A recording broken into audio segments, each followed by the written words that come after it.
Hello. മിക്കവാറും എല്ലാവരുടെ ഗാർഡനിലും കാണുന്ന ഒരു പ്ലാന്റാണ് മണി പ്ലാന്റ് അല്ലെങ്കിൽ പോത്തോസ്. ഈ പ്ലാന്റിൽ തന്നെ കുറേ വെറൈറ്റീസ് ഉണ്ട്. ഇത് മെയിൻറ്റെയിൻ ചെയ്യാനും പ്രൊപ്പഗേറ്റ് ചെയ്യാനൊക്കെ നല്ല എളുപ്പമാണ്. പ്രധാനമായിട്ടും രണ്ട് കാര്യങ്ങൾ ശ്രദ്ധിച്ചാൽ മതി. ഒന്ന്, ബ്രൈറ്റ് ഇൻഡയറക്റ്റ് സ്പോട്ടിൽ വേണം ഇത് വെക്കാൻ.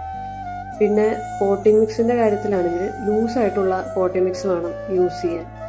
ഇനി ഇത് വെള്ളത്തിൽ പിടിപ്പിക്കുകയാണെങ്കിൽ വീക്ക്ലി വൺസ് ഇതിൻ്റെ വെള്ളം മാറ്റി കൊടുക്കണം. ഇത്രയും കാര്യങ്ങളാണ് ഇതിൽ ശ്രദ്ധിക്കാനുള്ളത്. ഈ മണി പ്ലാന്റ് എങ്ങനെയാണ് ബുഷായി വളർത്തുന്നതെന്ന് കാണിച്ചു തരാം. കുറച്ച് കട്ടിങ്സ് എടുക്കാം, എന്നിട്ട് നോഡിന് ചേർന്ന് കട്ട് ചെയ്യാം.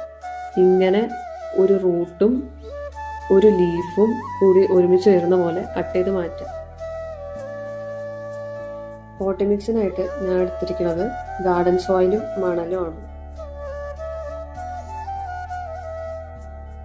ഇനി 4-5 കട്ടിങ്സ് ഒരുമിച്ച് ചേർത്ത് പ്ലാന്റ് ചെയ്ത് കൊടുക്കുക. ഇങ്ങനെ ചെയ്യുമ്പോൾ മണി പ്ലാന്റ് നല്ല ബുഷിയായിട്ട് ഭംഗിയായിട്ട് വളർന്നു പോകും.